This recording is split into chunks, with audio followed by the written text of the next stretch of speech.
ইতিমধ্যে দ্বিতীয় দফায় বিজেপির তরফ থেকে প্রার্থী ঘোষণা করা হয়েছে বঙ্গ বিজেপিতে। আর ইতিমধ্যে বসিরহাট কেন্দ্রে কিন্তু প্রার্থী করা হয়েছে রেখা পাত্রকে। আর জানি ইতিমধ্যে পোস্টার কিন্তু বসেছিল। আর এই মুহূর্তে সন্দেশখালীতে তৃণমূল প্রার্থীর সমর্থনে দেওয়াল লিখন চলছে। আর যেখানে দেওয়াল লিখছেন কারা? সেই প্রতিবাদী মহিলারাই। যে সন্দেশখালী কাণ্ড নিয়ে প্রতিবাদ জানিয়েছিলেন মহিলারা, সেই মহিলারা নাকি সেখানে সন্দেশখালীতে তৃণমূল প্রার্থী হাজী নুরুল ইসলামের সমর্থনে প্রচারে সেখানে দেওয়াল লিখছেন, এমনটাই কিন্তু সূত্র মারফত খবর উঠে আসছে। আর এই সমস্ত বিষয় নিয়ে আমরা ফোন কলে আপডেট নেব, কিছুক্ষণের মধ্যে আমরা আপডেট নেব, আমাদের প্রতিনিধি থাকবে। তারাই জানিয়ে রাখছি আপনাদের, সন্দেশখালীতে তৃণমূল প্রার্থীর সমর্থনে দেওয়াল লিখন চলছে। আর হাজী নুরুল ইসলাম তার সমর্থনে কিন্তু সন্দেশখালীতে প্রতিবাদী মহিলারাই কিন্তু দেওয়াল লিখছেন, এমনটাই উঠে আসছে সূত্র মারফত খবরের ভিত্তিতে।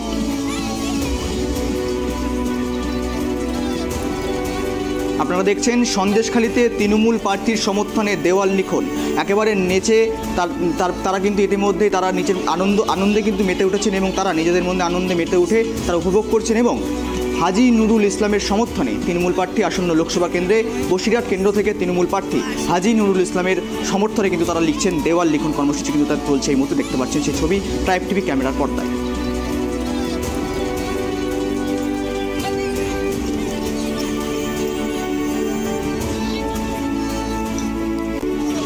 যেই সন্দেশখালী কাণ্ড, অর্থাৎ যে সন্দেশখালী কাণ্ড নিয়ে একেবারে রাজ্য থেকে রাজনীতি একেবারে উত্তপ্ত পরিস্থিতি তৈরি হয়েছিল, সেখানে কিন্তু প্রতিবাদ করেছিলেন গ্রামের সাধারণ মহিলারা।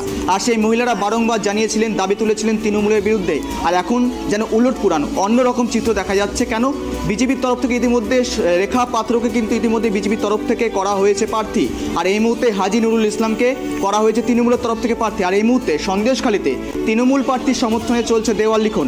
এই সমস্ত বিষয় নিয়ে আমরা আপডেট নেব। আমাদের প্রতিনিধি ফোন কলে জুড়ে রয়েছে সিরাজুল। এই মুহূর্তে সন্দেশখালীতে এক উলটপুরান চিত্র দেখা যাচ্ছে। সেখানে হাজী নুরুল ইসলামের সমর্থনে দেওয়াল লিখন চলছে। কারা দেওয়াল লিখছেন? প্রতিবাদী মহিলারা লিখছেন দেওয়াল। এই বিষয়ে কি আপডেট রয়েছে এই মুহূর্তে? দেখো, গৌরব, আগে জানি কি সন্দেশখালী ঘটনা নিয়ে একাধিক ধুমধুমার কাণ্ড ঘটেছিল। সন্দেশখালী নিয়ে কিন্তু গোটা দেশে কিন্তু তোলপাড় হয়েছে রাজ্য রাজনীতিতে। সেখানে দাঁড়িয়ে গতকাল যে রেখা পাত্র, গতকাল কিন্তু রাত্রে রেখা পাত্র, অর্থাৎ সন্দেশখালীর যে আন্দোলনের মুখ, নতুন মুখ রেখা পাত্র, তাকে কিন্তু বিজেপি প্রার্থী করার বছর লোকসভা কেন্দ্রে। পাশাপাশি লোকসভা কেন্দ্রে প্রার্থী হওয়ার পরপরে সকালে কালকে দেখা গেছে তাদের সেই যারা আন্দোলন করেছিল সেই সব মহিলারা রেখা পাত্রের বিরুদ্ধে কিন্তু তারা বিক্ষোভ দেখাচ্ছে। কারণ তারা চাইছেন রেখা পাত্র প্রার্থী হলে আমরা মেনে নেবো না, অন্য কোনো মুখ আমাদের এখানে প্রার্থী করুক, এই নিয়ে তারা কিন্তু বিক্ষোভ দেখায়।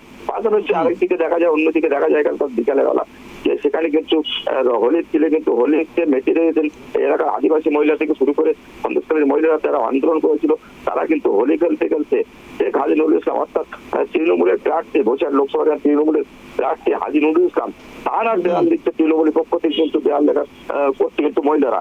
একই ছবি দেখা গেল হচ্ছে সন্দেশখালীতে একদিকে বিজেপি কর্মীরা তারা কিন্তু বিক্ষোভ দেখাচ্ছেন বিজেপি প্রার্থীকে নিয়ে। পাশাপাশি যারা আন্দোলন করেছে তাদের কিছু অংশের মহিলারা তারা কিন্তু তৃণমূলের আন্দোলন করে আবার দেওয়াল লিখছেন। এই ছবি কিন্তু উঠে আসছে সন্দেশখালীতে।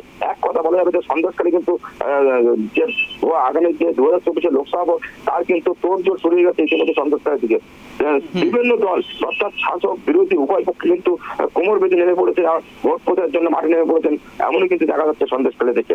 গৌরব, একেবারে সিরাজুল, চিত্র থেকে যা মনে হচ্ছে পরিস্থিতি একেবারে অনেকটা স্বাভাবিক। এই মুহূর্তে সেখানকার স্থানীয় মহিলারা, অর্থাৎ সন্দেশখালীর মহিলারা কত রকম সেফ এবং সিকিউরিটি রয়েছে, তারা কতটা সুরক্ষিত রয়েছে, কি জানা যাচ্ছে এই বিষয়ে?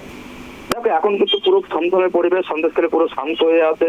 এখন কিন্তু যে যার মতো দল পার্টি নিয়ে রাজনীতি, তারা কিন্তু দেয়াল লেগান থেকে শুরু করে ফ্ল্যাগ টানানো থেকে শুরু করে সবকিছু চলছে। এর আগেও আমরা যেটা দেখলাম সরবেরিয়াতে বিজেপি যে সরবেরিয়া শেখ সাইডেন মার্কেট ছিল, সেখানে কিন্তু বিজেপি পতাকা লাগানো ছিল। সেই বিজেপি পতাকা ফের কিন্তু তারপর দেখা গেছে সেখানে কিন্তু তৃণমূলের পতাকা লাগানো হয়েছে। অর্থাৎ একের পর এক কিন্তু রাজনৈতিক যে কোমর বেঁধে সমস্ত দলের নেতাকর্মী সহ তারা কিন্তু কোমর বেঁধে ভোটের ইংরেজি কিন্তু তারা কিন্তু মাঠের মাঝে নেমে পড়েছে, এমন কিন্তু দেখা যাচ্ছে। পাশাপাশি এলাকার মহিলা কিন্তু এখন সবাই কিন্তু সুরক্ষিত।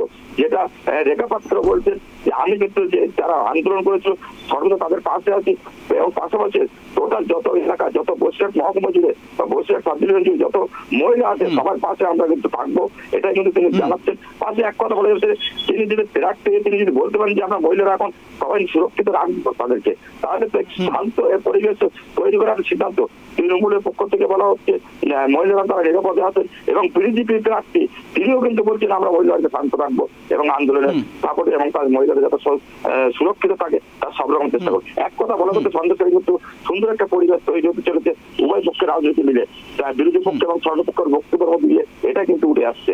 গৌরব। সিরাজুল, এই মুহূর্তে তো ইতিমধ্যে রাজনৈতিক যে জল্পনা উঠছিল বারংবার যে বসিরহাট কেন্দ্রে কাকে বিজেপির তরফ থেকে প্রার্থী করা হবে, আর এই মুহূর্তে তো ইতিমধ্যে রেখা পাত্রকে প্রার্থী করা হয়েছে, তার মধ্যে স্বয়ং শিলমোহর দিয়েছেন প্রধানমন্ত্রী নরেন্দ্র মোদী। আর এই মুহূর্তে নুরুল ইসলাম তার অপোজিশন, অর্থাৎ বলাই যেতে পারে আসন্ন লোকসভা কেন্দ্রে তৃণমূলের প্রার্থী নুরুল ইসলাম। অর্থাৎ অন্যদিকে যখন দেখা গেল রেখা পাত্রকে ঘিরে তারা বিক্ষোভ দেখাচ্ছেন গ্রামের মহিলারা, পোস্টার মারছেন দেওয়ালে দেওয়ালে, এই মুহূর্তে দাঁড়িয়ে এই নুরুল ইসলামের সমর্থনে যে দেওয়াল লিখন চলছে, এখানে প্রচারে কতটা প্রভাব দেখা যাচ্ছে? অর্থাৎ কি বিজেপির তরফ থেকে কোনো খামতি রয়ে গেছে বা কোনো রকম ভাবে প্রচারে কোনো রকম প্রভাব দেখা দিতে পারে? দেখো, কালকে যেহেতু বিক্ষোভ দেখা গিয়েছিল সেখানে কিন্তু রেখাপাত্র কালকে সকালে আমরা অনেকবার যোগাযোগ করেছিলাম রেখাপাত্রের সঙ্গে কথা বলার জন্য। তিনি কিন্তু ফোন রিসিভ করেন, তিনি কিন্তু গতকালকে কলকাতা বেরিয়ে গেছেন, এখনো পর্যন্ত তিনি কিন্তু কলকাতাতে আছেন। এলাকার মহিলারা কিন্তু এক শ্রেণীর মানুষ, তারা কিন্তু চাইছে যে রেখাপাত্রের মুখ সরিয়ে অন্য মুখ আনা হোক। পাশাপাশি এক শ্রেণীর মানুষ মহিলারা তারা কিন্তু চাইছে যে রেখাপাত্র এখানে দাঁড়িয়েছে আমাদের উপকার হবে, আমাদের এলাকার মহিলা দাঁড়িয়েছে আমরা এতে খুশি। দুটো পক্ষ কিন্তু একটা দেখা যাচ্ছে সন্দেশখালী থেকে, সেই চিত্র কিন্তু উঠে আসছে। দুটো বিজেপির দল যে আন্দোলনকারী যারা ছিল তাদের কিন্তু দুটো ভাগাভাগি একটা চিত্র কিন্তু উঠে আসছে সন্দেশখালী থেকে। গৌরব।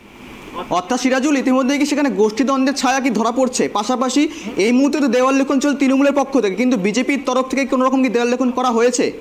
এখনো পর্যন্ত বিজেপির পক্ষ থেকে কোনো দেওয়াল লেখান করা হয়নি, আমরা আমাদের নজরে আসেনি।